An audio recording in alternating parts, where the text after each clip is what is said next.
So ayan, direct na natin yan ha. So walang munang switch kasi sira yung switch nya. So direct natin, sige, saksak mer. Walang on off yan. Wala sa libro namin yan. Mga ano to mga ayun, ayos. Yun, may ilaw na. So leakage meron pa ba? So malalaman natin dyan kasi papasok na yung tubig dyan. Ayan. Maya papasok na yun. Tanawa, meron nakuha ang tubig, mer? Nakuha man gasuyok mo dyan. Medyo marami-rami to. Okay, gisulod din kuhan.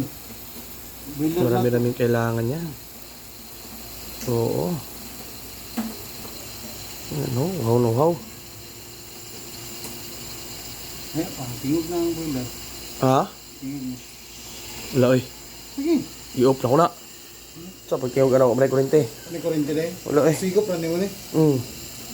Wala, higop eh. Tanawa daw. Wala na, higop na. Oh, higop eh. Wala lagi ni kuhan sa yung water bulb. Asa, i-off sa daw, mer. Off sa, mer. Wala, ma'am. Sigop eh. Sa iyang bulb ba? Wala ba? Wala ni sulod tubig.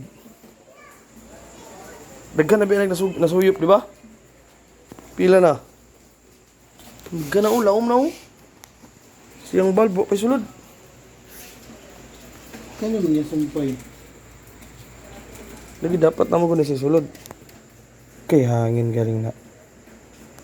Brihan daw ni. Brihan daw ni. I-open. Saksak i-open sa. May open. Kini. Troubleshooting muna tayo guys. Oh. Na. Adjustable na. Dako na.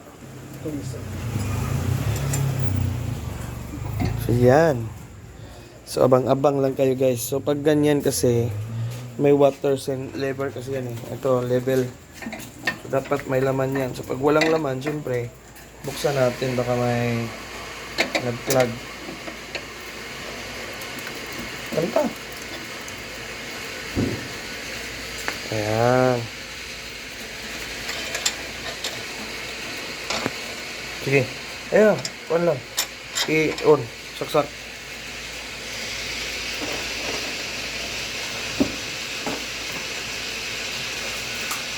Pag umabot ng kalahati, yung galon na walang tubig, standby muna tayo. Ayan na. Wala? Sige, tanawa kung nakuhaan.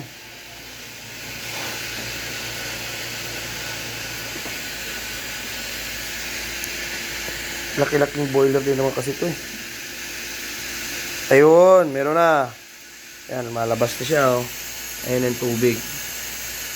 So, yun yung sinabi ko kanina, kailangan buksan. Para malaman natin na nagpa-function siya kasi baka nag-airlock. Ayan. Teka lang, parang may dumi yata, mera. Dumi ba yan? Or tubig yan? Dumi nga.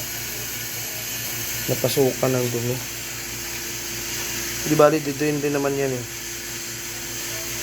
Ulit. So, yun. Umaangat pa siya.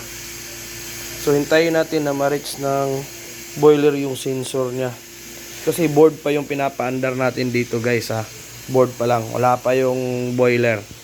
So, yun. May pinagkaiba yun. Ito kasi tinitesting muna natin yung sensor niya kung gumagana ito. Ito. Yan yung sensor niya guys. So yun, abang-abang lang kayo guys. So update lang tayo sa susunod na video. Bye!